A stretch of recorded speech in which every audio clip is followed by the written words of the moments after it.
ハロー、こんにちは。バインピアノ教室の松本です。皆さん、お元気ですか？さて、今日は絶対音感は失われることがあるのかについてお話ししたいと思います。答えはズバリ、あるということなんですね。で、私が調べた結果では、絶対音感が失われる時期が実は3つあるということが分かっています。今日はそれについてお話ししたいと思います。まず1つ目なんですけれども、実は赤ちゃんの時期なんですね。赤ちゃんですね、生まれたての赤ちゃんは、すべて絶対音感を持っているということが分かっています。ところがですね、人間は言語習得が優先されるため、1歳になるために、絶対音感が失われるということが分かっています。しかし、幼児の場合はですね、耳の機能がまだ発達段階であるため、この幼児期にトレーニングを受ければ、ほぼ全ての幼児が絶対音感を習得できるということが分かっています。次に2つ目です。2つ目はですね、絶対音感を獲得した後で失われるというケースです。絶対音感って一旦習得したら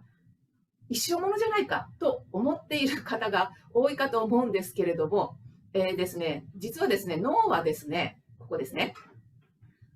ある機能が一定期間使われないと失われるという性質を持ってるんですね。ですので、絶対音感を獲得した後も、ある一定期間音楽に触れなかったり、ピアノをほとんど弾かなくなったりっていう時期が続くと、音を判別する機能が衰え、絶対音感が失われるということがあります。ですので、大事なことはですね、絶対音感獲得後も、常に音楽に触れ、もしくはピアノを弾き続けることによって音楽活動をやめないということが重要になります。3つ目は、加齢による聴力の衰えで絶対音感が失われるというケースです。人間はですね、4、50代になると聴力が衰え始めて、特にですね、高音域、つまり高い音がだんだん聞き取りにくくなるそうなんですね。で、よく聞くのが、音が半音ずれて聞こえたり、高い音が聞き取りづらくなるという現象が起こるようです。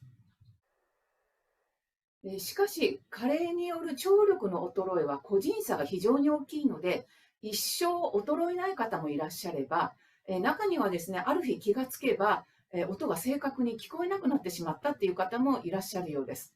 幸い、私の場合はまだバッチシ音が正確に判別できるんですけれども、できるだけ生涯ですね、これを維持していきたいなと思いますが、残念ながらこれを未然に防ぐ方法は今のところ分かっていないようです。けれどもですね、個人的にはやはり体の老化が原因なのかなと思いますので、できるだけですね、老化を遅らせて、若々しく、保つ努力が、必要なのではないかと思います。普段の食事や睡眠ですね、そして運動、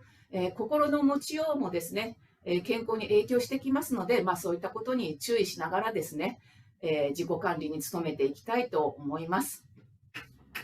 ところで絶対音感を失ってしまった場合、それを再び取り戻すことができるのでしょうか？